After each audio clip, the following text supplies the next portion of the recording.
মেহেদী ওমর ইবনুল খাত্তাব, আল্লাহ ওমর ইবনুল খাত্তাব হেদায়েত দিয়ে দেন।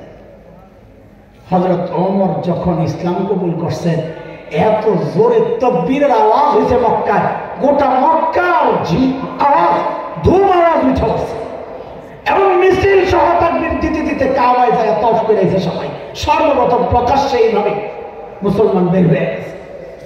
এত শক্তি সঞ্চয় হয়েছে ওমরের ইসলামের কারণে। এত বড় ব্যক্তিত্ব ওমর। কয়জনের কথা বললাম?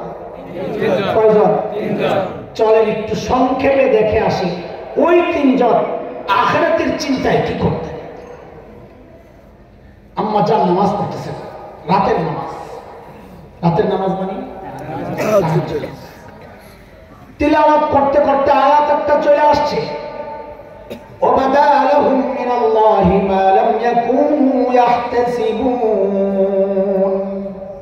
হায়, এই আয়াত পড়তেছেন আম্মা জান আর কাঁদতেছেন, আয়াত পড়তেছেন আর কাঁদতেছেন, আয়াত শেষ করতে পারেন না, রাত শেষ হয়ে যাচ্ছে, আম্মা জানের আয়াত শেষ হয়ে যায়।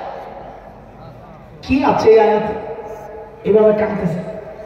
আমি হাফেজ, আমার সামনে দিয়ে এই আয়াত কত শতবার আসছে আমি আসছি। হ্যাঁ, এই গল্পটা পড়ার পর এই আয়াতটা দেখলে আমার দল লাগে। আয়াতে কি আছে? আয়াতে হচ্ছে আল্লাহ তাআলা বলতেছে, হাসরের মাঠে এমন কিছু মানুষ আসবে যাদের এমন পরিচয় প্রকাশ পাওয়া যাবে মা লাম ইয়াকুনু ইয়াহতাসিবুন, যার কল্পনাও সে দুনিয়াতে করে নাই। এখন এই আয়াত পড়ে আম্মাজান কেন কান্না করতেছেন?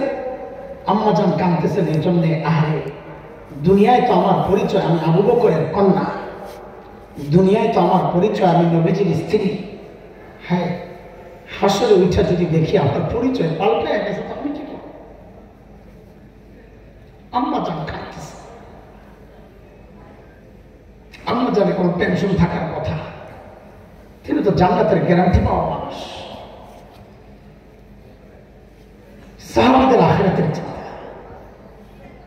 আমরা গুনাহ না করারই মনে করি তাকওয়া, আর সাহাবীরা গুনাহও করেন নাই, সব আমল ঠিক করেও কাঁদছেন, যদি আল্লাহ কবুল না করে আমার কি হবে? আরে আবু বকর এত বড় মানুষ, অথচ দূরে যায় যায় আবু বকর রাদিয়াল্লাহু আনহু কাঁদেন। কি বইলা কাঁদতেন জানেন? হ্যাঁ, আবু বকর কাঁদতেন এই বইলা, ইয়াবনা আবি কুহাফা, এরে আবু কুহাফার ছেলে, তুই মানুষ কেন হইছস? তুই মানুষ কেন হইছস? এখন হিসাব কেমনি দিবি? আবু বকর হিসাবের ডরে কাঁদতেন। গাছের পাতার দিকে তাকায় তাকায় লতা পাতা দেখলে কাঁদতেন আর বলতেন, ইয়া লাইতানি কুনতু ওয়ারাকান মিনাশ শাজারা তুদাক ওয়া তুকাল। হায়, আমি মানুষ না হয়ে যদি গাছের এই লতা পাতা হইতাম তো জীবজন্তু আমার চাবায়া চাবায়া খায়া গেল, আমার আর হিসাব দেওয়া লাগতো না। এখন আমি আবু বকর কেমনি হিসাব দেব? আবু বকরের হিসাবের চিন্তা, অথচ জান্নাতের গ্যারান্টি পাওয়া, জান্নাতের গ্যারান্টি পাওয়া।